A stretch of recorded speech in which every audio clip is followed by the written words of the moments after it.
Um, like you said, my name is Hope Freeman, and I'm the senior park naturalist at both Grundy Lake and Sturgeon Bay Provincial Parks. I'd like to thank both Amanda and Emily from the Nature Conservancy for inviting me here today and making this webinar a possibility. And I'd really like to thank all the attendees who are tuning in or who will watch us in the future to being here to listen to me talk turtles. Now, throughout my presentation, you'll see a variety of photos of myself or others holding turtles. It's important to note that these turtles were all done so under proper permitting. So we are given proper research permits to hold these turtles. So if you're out and about and you see a turtle, unless you're helping it across the road, we just ask that you watch it from a distance and respect that turtle's space. Now with that, I'll get started. And I want to get started with a little bit of background. So before I get into the really exciting stuff, so like I said, my name's Hope and I'm the senior park naturalist. And my passion for turtles was sparked approximately 6 years ago. Actually, when I first worked for Ontario Parks, I first worked for Grundy Lake as a student in the gatehouse. So I was kind of the first face you saw when you checked in while you were camping. I sold firewood, gave permits, and everything in between. And I was introduced to turtles through the Grundy Lake Turtle Monitoring Project, which I'll be talking all about today. So after my first summer as a student at Ontario Parks, I actually left Ontario Parks and joined the McMaster Ecohydrology Research Lab. So I did my undergrad degree at McMaster, and I had the ability to work for 4 summers with the Ecohydrology Lab, and I assisted with a variety of projects, which was really awesome. I got my hand in different wetland projects as well as different species at risk projects. And within that group, I completed my undergraduate thesis on turtle nesting habitat, which was really neat. I did that within the Georgian Bay region. And then most recently, I finished my Master's of Science on turtle overwintering habitat. So the weather that we're seeing today is perfect for my master's project of turtle overwintering habitat. And like I said, with the nesting, I also did my master's in the Eastern Georgian Bay region. So this region really holds a special place in my heart. I do know a decent amount about the turtles within this region, and although the turtles within Georgian Bay are very similar to the turtles within Southern Ontario, their habitats are quite different. So if you have any questions about Southern Ontario turtles, I'll do my best, but Eastern Georgian Bay is really where the base of my knowledge comes from.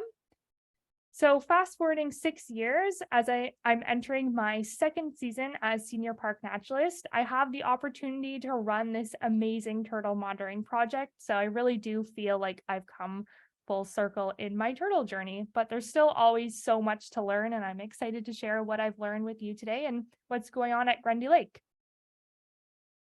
Oh, can you guys still see my screen? Is it still there? Yeah, okay, cool. So I would like to give a little bit of a background about Grundy Lake. So Grundy Lake is mostly a family campground, and it's classed as a natural environment park with 483 campsites. And what a natural environment park means is this park isn't a recreational class, so there's no jungle gyms or anything like that. This is really, we're keeping the park as natural as we can for people to come and use those natural facilities. So our park visitors come and stay an average of about 4 nights, meaning they come to Grundy Lake to use our beaches, they come to paddle and hike. And Grundy Lake is really neat because we do offer a camping experience for everyone. We offer RV camping, car camping, and even canoe backcountry sites. And we do encourage those within the surrounding area to come to Grundy Lake for day use. So if you're living in Muskoka, Sudbury, Parry Sound, or somewhere in between, Grundy Lake isn't too far away, and if you haven't been there before, or if you love Grundy Lake, you should come and check it out this summer. We've got lots of activities for all ages. We've got great hiking trails that vary in distance and difficulty. We've got canoe and kayaking rentals nearby, and very, very beautiful beaches with smooth and rocky shorelines that are excellent for swimming that I'm sure you're familiar with being in the Muskoka area. And keeping that in mind, let's start talking about the landscape. So Grundy Lake Provincial Park falls within the Georgian Bay Biosphere Minnetonka. So you can see on this map here, It goes from Port Severn in the south all the way down below, all the way up to French River in the north. You can see that um, in the box here. So here's French River up here and Port Severn down below.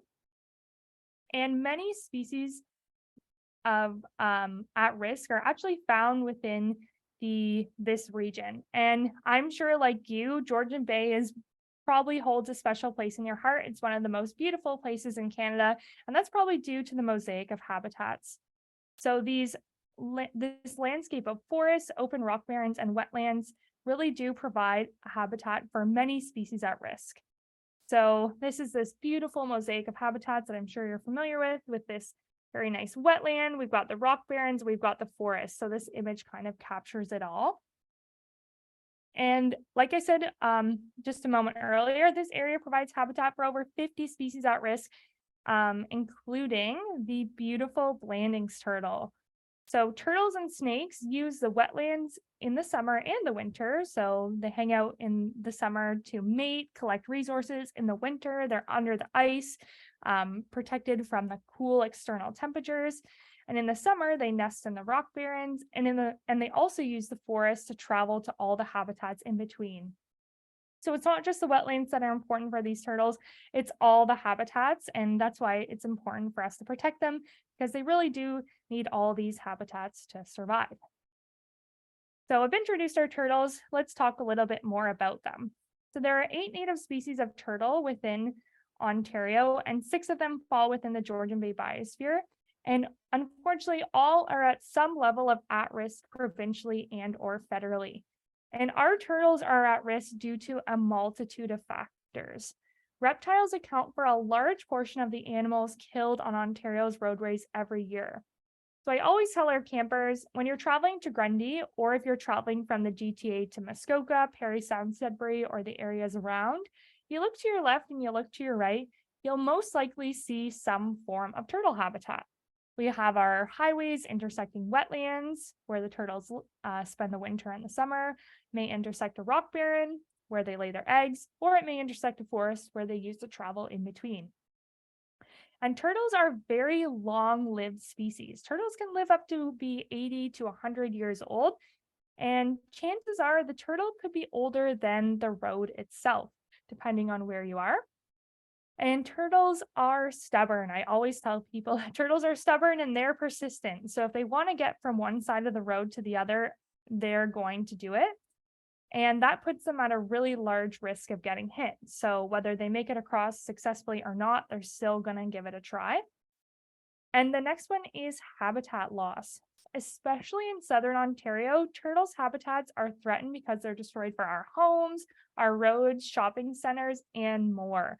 So these wetland habitats that used to cover a large portion of southern Ontario are being destroyed or have already been destroyed. But Georgian Bay is definitely not immune to these pressures faced. As you may be familiar with, the 400 series highway is being expanded to the Highway 69.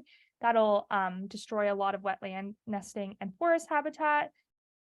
Also, with the expansion of cottage country, more cottages and homes are being built. There's more demand for resources like doctor's offices, grocery stores.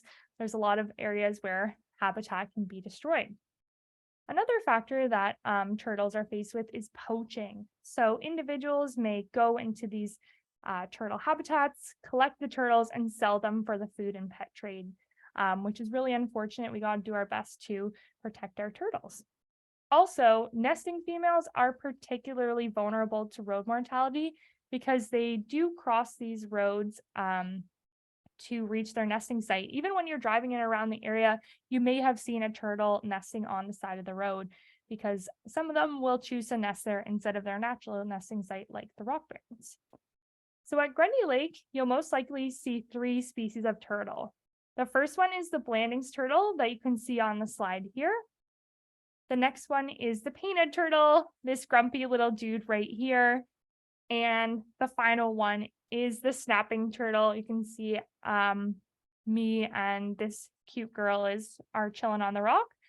So those are the 3 species that you'll see most likely at Grundy Lake. And I'd like to give you some tips and tricks on how to identify them so that when you're out and about and you see the turtle, you'll be able to know who is who. So let's start with my favorite. Blanding's turtles definitely have a special place in my heart. When I did my master's thesis, I tracked 20 Blanding's turtles, so I got to know each Blanding's turtle and their unique personality. And you can tell I'm really starting to nerd out with turtles because people think, well, Hope, they're just a reptile. They don't have a personality. But I'll tell you, they certainly do. And Blanding's turtles are unfortunately threatened, which means Blanding's turtles still live in the wild in Ontario, and they're not endangered yet, but they're most likely to become endangered if steps are not taken to address the factors that are threatening them. So the factors that I just talked about being road mortality, habitat loss, poaching, and much more. And the Blanding's turtle is a medium-sized turtle, and it's really easily identified by its bright yellow chin. So in the center photo here, you can kind of see that bright yellow chin. But if we look at this photo here, it's very obvious. And this turtle, she actually looks like she's smiling. So we always say Blanding's turtles are very charismatic because their bright yellow chin gives them a nice bright smile. I love to look at pictures like this on days like today because it reminds me that spring is right around the corner, and I've got, even on gray spring days, some sunshine to look forward to. Now, Blanding's turtles are different than other turtles found within Ontario because of their shell. So most turtles in Ontario have this flat pancake-like shell, but Blanding's turtles actually have this very highly domed shell. So if you ever see a Blanding's turtle on the road, it looks like an army helmet is sitting there, which is really neat and a really quick identifying factor. If you spot them, you know that, oh, that's a Blanding's turtle because it's such a highly domed shell. Now, if you look at the photo right here on the left-hand side of the slide, this is their carapace. The carapace is known as the top of the shell, and its shell is black to brown with these yellow flecks. You can see along the side here, the yellow flecks are a little bit difficult to see, especially as they get older. And it can actually reach about 20 centimeters long. So these turtles can get fairly large. And as you can see in the middle photo, its head and limbs are a black to gray. And on the right-hand side of the slide, we have their plastron, or their belly, or the bottom of their shell.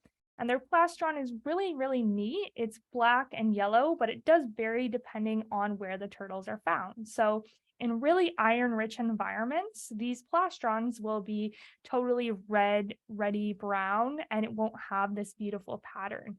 And the plastrons are unique because just like us, how all of our fingerprints are unique, the Blanding's turtles' plastron patterns are unique. So we can use the plastrons to identify each unique Blanding's turtle. So if you happen to be up around cottage country and you happen to catch a Blanding's turtle crossing the road and you want to help it across the road, you can snap a picture of its plastron, and there may be a research group within the area that may have interacted with that turtle before that you could submit the photo to. So it's really neat. We always take photos of the plastron to get an idea of who the turtle is. Now, where do Blanding's turtles live? Blanding's turtles live in shallow water, usually in large wetlands with lots of plants. And Blanding's turtles are really neat. They were really fun to radio track because they travel large distances. Blanding's turtles can travel up to 6 kilometers one way to reach a nesting site. So if you find a Blanding's turtle where nowhere near a wetland, it's not abnormal because they'll travel far to reach a nesting site or even to reach a new wetland to find mates. So that's our Blanding's turtle. Let's talk about our painted turtle. Painted turtles are so cute, and I like to say they're really sassy. So painted turtles are a species of special concern, which means it lives in the wild in Ontario and it's not endangered or threatened, but it may become threatened or endangered if the factors facing them are not mitigated, similar to our Blanding's turtles. So you can immediately tell the difference between our painted turtle and our Blanding's turtles. And one of the biggest ones is they have this really shiny carapace or top shell. So that's the photo on the left-hand slide. And it's nice and shiny, and it's actually kind of small. It can range 12 to 14 centimeters, so about half the size of our Blanding's turtle. But the biggest painted turtle ever measured was about 20 centimeters. So that was most likely a nice big female who had lots to eat. And if you look in the center photo here, you can kind of see how the painted turtle got their name. They have these beautiful yellow and red and orange stripes along their head and arms and shoulders. And it looks like a painter took a paintbrush and painted these stripes on them.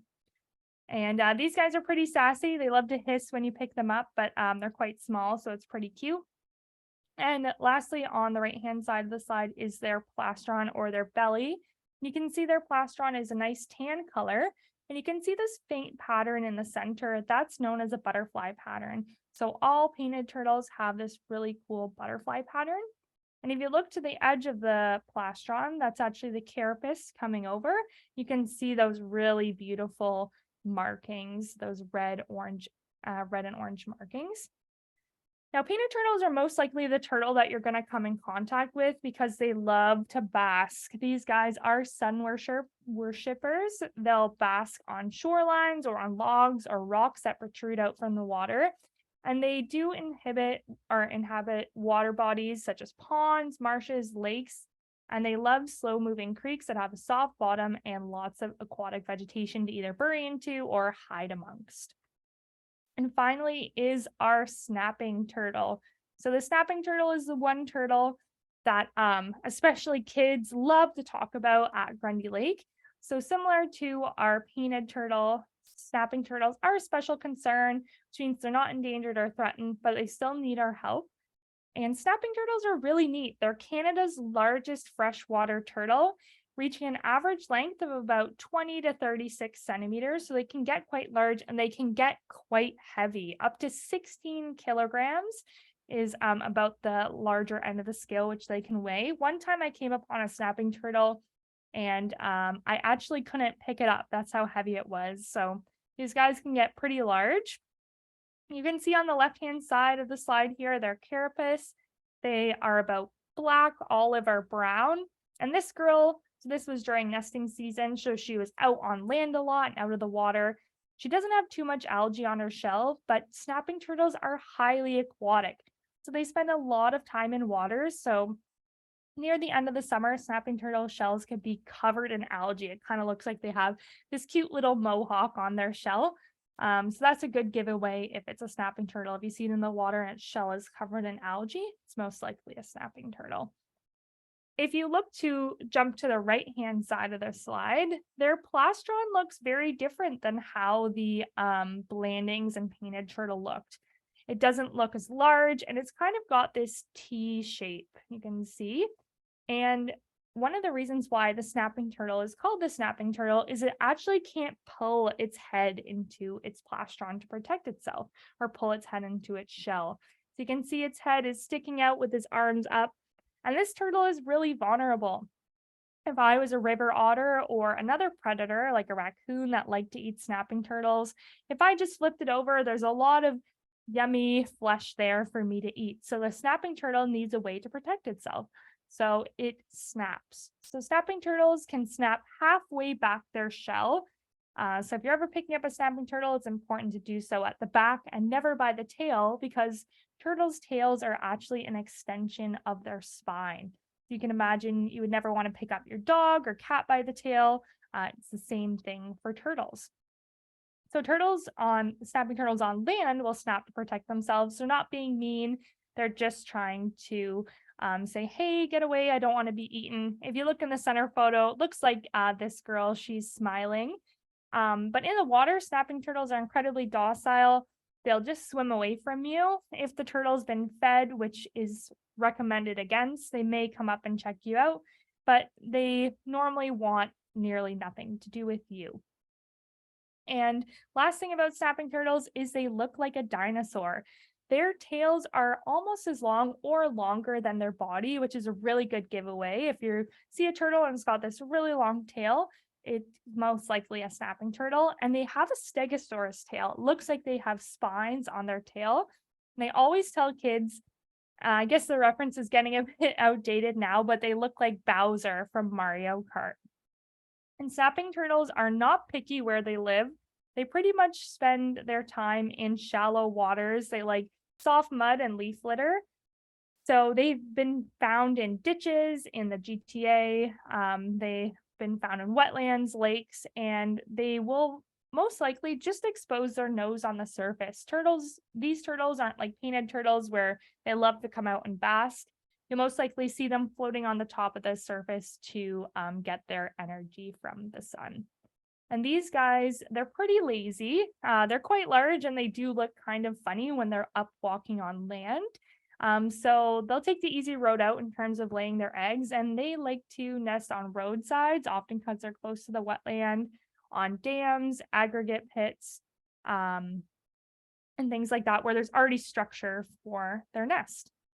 So we just talked about Grundy Lake, we talked about the landscape, and we talked about the turtles found within Grundy Lake. Now let's get into the project itself. So one of my favorite parts of working at Grundy Lake is our turtle monitoring project, mainly because I love turtles so much. And I hope by the end of this, turtles will hold a special place in your heart as well. So turtles are a really, really big deal at Grundy Lake. Back about 10 years ago, turtles were, and even today, turtles are commonly seen in Grundy Lake Provincial Park. But like I said, about 10 years ago, staff and visitors had no information on the nesting sites, the population size, so how many turtles were at Grundy Lake, the resident wetland use, so what wetlands in the park are being used, overwintering sites, where are turtles spending the winter, and travel corridors. So are there paths within the park the turtles are constantly taking year after year? So, like I said, turtles are a big deal at Grundy Lake, but why? Well, not only are turtles threatened in Ontario, and we did spot a lot of them at the park, and we still do, the one thing that really sparked the beginning of our turtle monitoring project was back in June of 2013, a gravid, which means pregnant in turtle terms, Blanding's turtle, was struck by a vehicle on a park road. So this turtle was severely injured, and this did leave park staff wondering what we could do to better protect our reptiles. So we're already in a protected area. How can we take it one step further? And like I said, the snapping turtle, painted turtle, and Blanding's turtle, although they were known to our park, no formal studies had ever been carried out. And thus our turtle monitoring project was born. And it's really exciting. 2023 is our 10th anniversary. So that's a relatively long time for a monitoring project to be going on. And I'm excited to be a part of its 10th anniversary and help this project grow. So our project has two overarching parts. The first is protection. So this is where we complete the actual monitoring. And the first part is a mark recapture study. You can see Shannon, one of our student staff members here, measuring a painted turtle, and Andre, he's also a part of the discovery department. And what we do is when we capture a turtle, we measure them to gain information on population size. So what does a mark recapture study actually mean? Well, it helps us learn about population size, like I just said. And so when we find a turtle on land, anywhere within the park, either we come upon it or a camper calls it in, we process it. So the first step is to identify if they are male or female. And how you can do this in a few different ways, and it really depends on the species. Here in the photo, I'm holding a Blanding's turtle, and something neat about the Blanding's turtle is the male shell is concave on the plastron and the female is flat. So if you find a Blanding's turtle with a flat plastron, it's most likely a female. Excuse me. Painted turtles, the males have nice long claws because they do a fingernail dance with the females. And then snapping turtles, it's the thickness of their tail. You actually have to measure their tail to determine if they're male or female. Next, we measure their shells, like in the slide before and also in this one. So we measure their plastron, we measure their carapace. We want to know how big they are because if we capture them year after year, we want to know how much they grow. We also mark their location with GPS.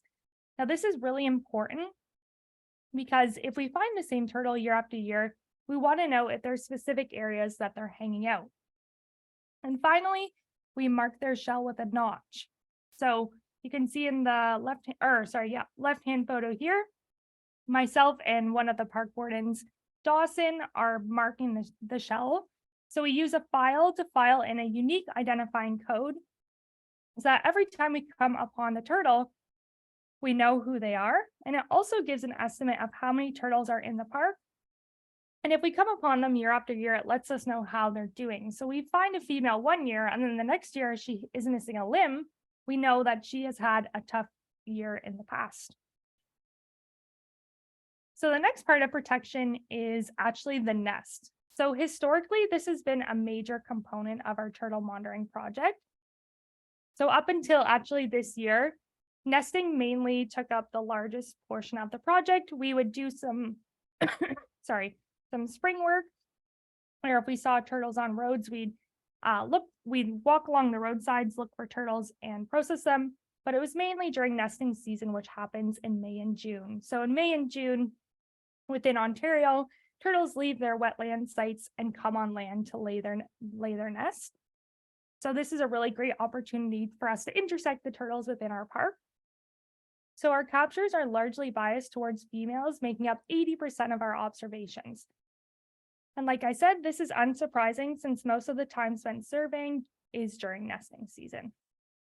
And it's important for us to really target nesting season because female turtles can take up to 20 years before they reach sexual maturity. So they have a lot of challenges to face before they can start laying eggs. And it actually takes a turtle about 60 years before they can replace themselves in the population. So you can see in this photo here, we have a nesting cage, and actually on the nesting cage right here is a little snapping turtle. So they're about the size of a toonie when they first hatch. So that's really small compared to, that 36-centimeter adult. And we also have a juvenile. So this year at Grundy Lake, we're going to start doing a radio telemetry study where we track Blanding's turtles, and we're also doing it's called spring emergence surveys.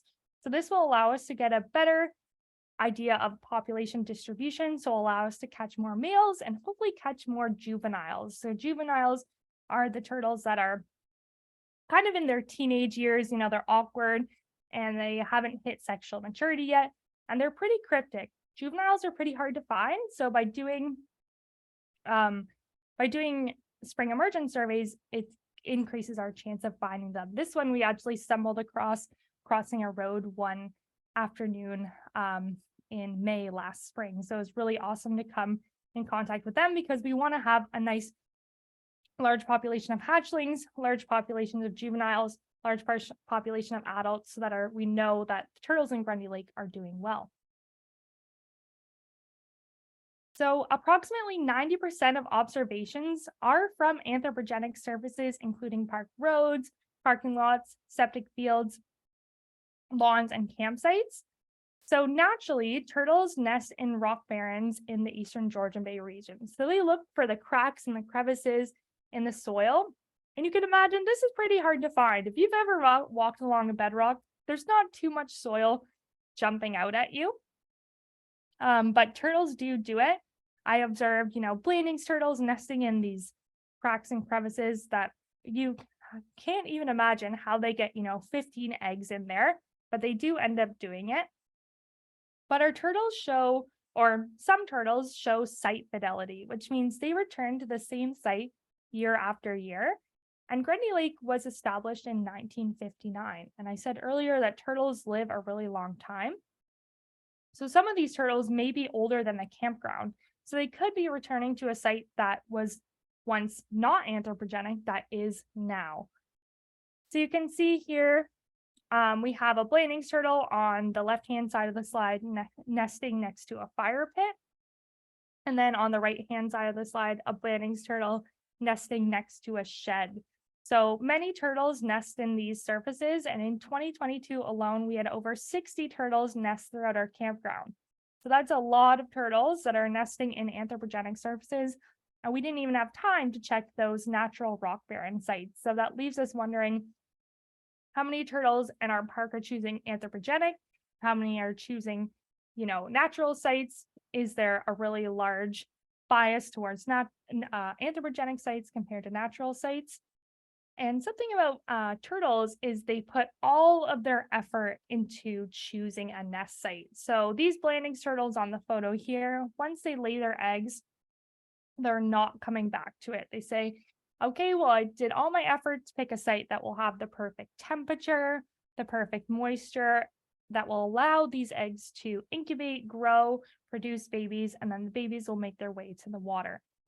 So these moms, you can see, they did looks to us like they chose a funny site, but these turtles do know best. So something about these sites really did drive the turtles here. So we don't judge these turtles based on where they nest, but we do use cages to protect the eggs from predators.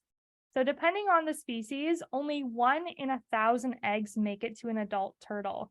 So by us covering it, it gives the nest an extra chance. In Grundy Lake, there's additional predators. We call them subsidized predators because there's a higher number of humans there, which means there's a higher number of animal attractants. So if you've ever been camping or maybe at your cottage and you're around a campfire, you love to have your marshmallows and you bring all the food you need to your cottage or when you're camping. So that produces a higher number of raccoons, a higher number of foxes. So our turtle eggs are at risk, a greater level of risk of being eaten by these predators than they may be if this campground was just untouched and left as a protected area with no camping and no human interaction. On top of predators, there's more campers. So if you've ever seen a turtle nest, turtles are really, really good at burying their eggs and hiding them. Unless you watch the turtle lay their eggs, it's nearly impossible to see where the nest is. So what we do is we go out and survey for them. Once we spot a turtle, we wait from a very safe distance. So we want to be as far away as possible because these turtles aren't like sea turtles. They don't go into a trance. They're very well aware of their surroundings and they'll actually abandon the nest if they get spooked. So we did have 1 or 2 nests this year where the turtle only laid 1 or 2 eggs as opposed to 10 and left the nest. So we had to bury those eggs and protect them, or bury the ones that were there because she just left an open pit and put the cage on it. So then she had to either go find another site or lay her eggs in the water. So it's really important. We always encourage our campers, our staff to make sure we give those turtles space. But anyways, we watch her. Once she's done, we put the cage on it. But if there wasn't a cage and you didn't watch her, it's nearly impossible to tell where the nest is. So if the turtle lays her eggs at the beach and you're playing with sand toys, you could accidentally dig up the nest. There's also dogs within the campground. So it's really, really important that we do our part, help to reduce the impact of our campground on the surrounding wildlife, specifically turtles. And one of the ways we did this is a park road. We closed it back a few years back, and now it's converted into a trail. So it's a multi-use hiking and biking trail, and this is a nesting hotspot for snapping turtles. In about a 5 to 10 meter length of the trail, this past year we had 9 confirmed snapping turtle nests. So you can imagine that's a lot of snapping turtles, and we had over 200 hatchlings successfully emerge. So I said we had 60 turtle nests. If each turtle lays an average of 10 eggs and they're all successful, that's 600 baby turtles that we've helped protect get eaten by predators, get dug up by campers accidentally, or get dug up by dogs. So by converting this park road to a trail, even those 9 turtle nests with those 200 baby snapping turtles that emerge really does make a large difference in the population. So here's some photos of some amazing turtles that we've encountered along the way. So assisting with this project is really special. We always encourage our campers to have their hand in the project because something that really helps solidify your love or passion for anything is getting direct hands-on experience. So throughout our park, whenever we have a turtle, we never take it away and hide it. We always process it exactly where we found it. And oftentimes that's right in the middle of the campground. And that gives a chance for so many campers to come in and interact with us. So one of my favorite stories from this past year was we got a turtle call. We came up and there's this little girl, I think she was about 6, and she had 2 painted turtles in her hand. And we had the opportunity to process them with her, and we gave her the opportunity to name them. We don't often anthropomorphize our turtles. We don't often give them human characteristics, but this girl was just too cute. And the one female turtle, when they're traveling on land, they hold a bunch of water because they'll pee on the nest to help moisten the soil, to help make it easier to dig and help provide that initial moisture to their eggs. When you pick them up, you scare them, and then they pee all on you. So this little girl called the turtle peeinator. And then we saw her later in the summer, and she asked us about her turtle peeinator. So that was a pretty cute and special experience. So by interacting with the hatchlings and the adult turtles, it really helps build that connection. And turtles are really cute. So whenever we run into a turtle, it's a great opportunity to process them, learn a little bit about that unique turtle. And if they're hatchlings and they're pretty close to the water body, we'll move them that extra way. Because you can imagine, if you're the size of a loony, a toonie, or a quarter, you're pretty hard to see if you're driving a big RV. So we always give them that extra boost to the nearest body of water. So I mentioned interacting with the camper, that little girl who was really cute. So that's the second part of our project, which is education. So our first part is protection and our second part is education. So Grundy Lake has an enhanced discovery program, which allows us to reach a relatively high number of park visitors. In 2022, we interacted with over 10,000 individuals at either a discovery program or our discovery or nature center. So you can see here on the left-hand side of the slide, myself and my coworker, a part of the maintenance team. This is our students' first day on the job, and we're giving them a tour. And the snapping turtle, this beautiful girl, just happened to be on a campsite that we passed. So we hopped out and we were able to teach all of our students all about snapping turtles, what they look like, how to identify them, and how to safely move them across the road. This is really important to know how to safely move a snapping turtle across the road because, like I said, they can snap halfway back their shell. And oftentimes people can be a little scared of snapping turtles. So by learning about them and how to properly handle them takes the fear away. And this is really important because these are the staff that are out in the park. Our students are the lifeblood of our parks. We rely on them so much. So having this opportunity to educate them about turtles, and then they can educate other campers, is really, really important for turtle conservation. And then on the right-hand side of the slide, you can see our turtle table. So Grundy Lake is open spring, summer, and fall. In the spring and fall, it's a little bit quieter, but on the weekends, we still have families come in. So in the fall, that's when all the babies begin to hatch. So in the spring, the turtles lay their eggs in the ground. They incubate for the entire summer, so about 60 to 90 days.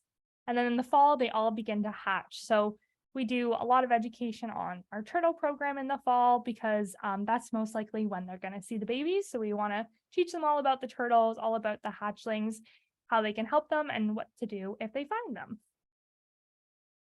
So I mentioned our discovery program. So our goal for our discovery program, it really provides us the opportunity to share all the information that I'm sharing with you in a little bit of a different way with our park visitors. So it gives our park visitors a chance to ask questions. So they may be wondering, how old does the turtle live? How do I help it across the road? And share their experiences. So a great way for us to interact with our campers and our park visitors is to talk about turtles. Where did you see a turtle? Have you ever helped a turtle across the road? And also to learn new skills. So we can teach almost every camper that we interact with and talk about turtles. In some way or another, we talk about helping them across the road. So that's a new skill that they can use. And also gain confidence in nature and around wildlife. I talked about how it can be scary to move a snapping turtle across the road, but once you have the tools to do so, you're confident, and then you're able to do so in a way that's safe for you and the turtle. And it also helps improve their connection to Grundy Lake. So once we've shared this love for turtles, every time you see a turtle throughout the park, it really can deepen your connection. And also, if you see a turtle outside of the park, say at your home, maybe more likely to think about Grundy Lake in general. And it also provides an opportunity to meet other visitors. So we've had people, be social in our programs, and we'll see them throughout their visit and say that they've made a new camping friend, which is pretty amazing, and participate in community science initiatives. So our turtle monitoring project kind of doubles as a community science initiative, and I'll get into that in the next slide. But our discovery program does do a wide variety of programs. So don't just talk about turtles, but some of the turtle ones we do is we do a guided hike, which is a journey of a nesting turtle. And we also do a children's program. And the children's program is one of my favorites. So we use it to teach the importance of protecting turtles and nest covers. So the first part of the program is we give them a bucket of sand and all the materials the turtles might use to bury and hide their nest. So they bury ping pong balls, and then myself and another staff member are the predators. We come along and we dig up the eggs. So we show how easy it is for predators who have that strong sense of smell for the eggs to dig them up. Then we do it again, but we give them a nest cage. And then that quickly shows the importance of the nest cage and how they can be used to protect the turtle eggs. And it's important to inspire that connection to protect the turtle eggs, but also, unfortunately, throughout the park, sometimes our nest cages are vandalized, either accidentally hit by vehicles when, you're towing a large trailer, or possibly purposely. So by showing the importance of them, it can help protect them. So I mentioned community science initiatives. Well, our turtle monitoring project, we rely very strongly on volunteers, both campers and staff. Our park visitors, we have them to thank for the success of our project. So in the 10 years, we've had about 700 observations of reported turtles. So that's not even counting, you're out canoeing and you see turtles on the log and they're never reported. So with 500 campsites, 4 hiking trails, 6 beaches, and countless other campground services, there is a lot of ground to cover with a small park team. So we rely on the campers and our other staff members to call us when they spot a turtle, and then we can come out, process them, and have that awesome interaction and build that connection with the turtle. So here's something that we have posted throughout our campground. So in the spring and fall, we have a reduced number of staff. So we have a lot of signage throughout our park to help educate and to help let our campers know how to report a turtle. And we also have it in the summer because 500 campsites, there can be tons of people there. And so this is a quick way to educate everyone. So we always tell them, stop if you see a turtle on land, call our park staff, and wait with the turtle to help the volunteers locate it. So this is a great initiative that was developed by one of our student staff a few years ago, and it's helped us educate our campers and really increase the number of observations that are reported. So to wrap things up, I just want to finish with how you can help turtles. So unlike other animals that are often hit by cars, so deer, moose, turtles move really slowly. And if you're driving at a reasonable pace and the road is fairly straight, it's actually not too hard to spot them ahead. I often play the game, rock or turtle, and most likely a turtle. So driving carefully is not only safe for you, but safe for the turtles as well. And always be sure of your own safety and make sure it's safe to do so. But one of the greatest things you can do to help turtle populations is help them across the road. So you want to help turtles across the road in the direction they're going.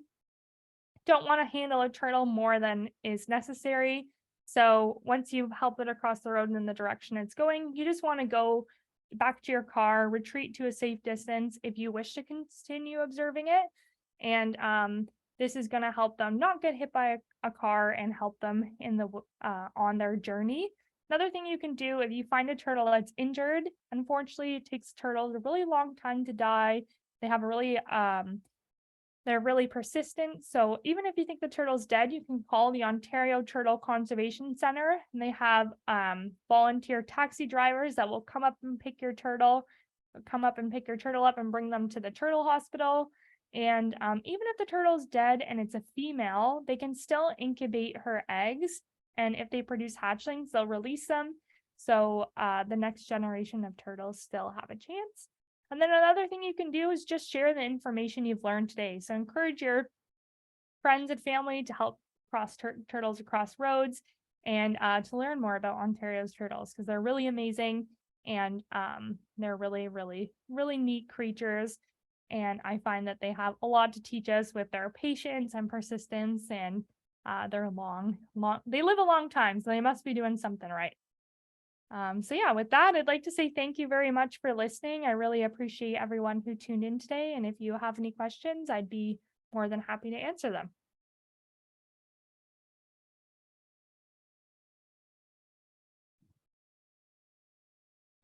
Okay, so thank you so much, Hope, for that presentation. As she said, we've opened it up to questions. So if anyone has a question, they can raise their hand or they can type it in the chat, and we'll pass those along to Hope.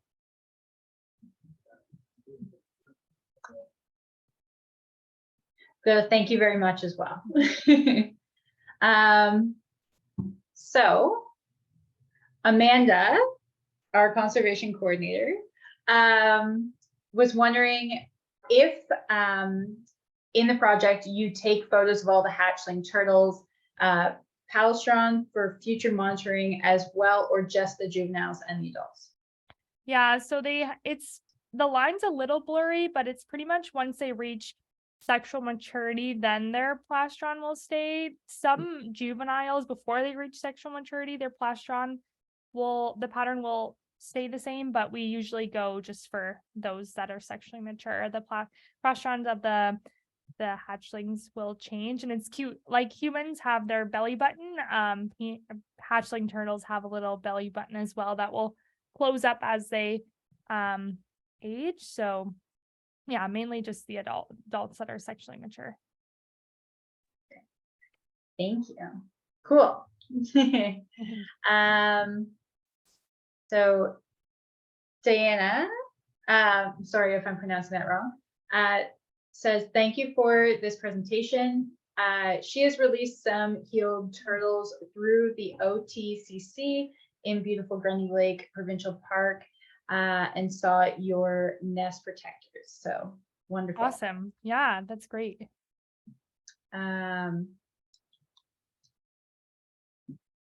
Ken asked, the turtles swim? Yeah, so turtles, Blanding's turtles each turtle has their unique personality, as I've probably kind of alluded to throughout this presentation. So Blanding's turtles, they do swim. They look really funny, especially when they first jump in, when they're first expelling all their air, they kind of, bobble along. Painted turtles are extremely speedy in the water. Once they jump in the water, you're not going to be able to catch them. They're like little bullets. And snapping turtles are actually bad swimmers. So although they're highly aquatic, they like to spend a lot of time. They mainly just sit and walk on the bottom. So our painted turtles, out of the 3 at Grundy, they're the best swimmers. But blandings are pretty good too. But snappers, they just like to kind of sit and walk on the bottom. Awesome, thank you. Another message from Kristen passing along that it's great information and thank you. Joanne said that she saw your nest protectors as well and is looking forward to their next visit at Grundy, and that's the best park. Yeah, Grundy is the best. Awesome. If you haven't been, you got to go. It's really nice. Well, does anyone have any more questions? Just gonna keep an eye out here for a second. So, all right, thank you so much. That was wonderful. Oh, Jan. All right. Jane, did you want to ask your question? You can unmute to do it. I think she might have been clapping. Oh, perfect. Okay. Awesome. All right. Thank you so much. And thank you everyone for joining us today and learning more about turtles and the monitoring project at Grundy Lake. So great. Thanks again. Thank you for having me. Bye.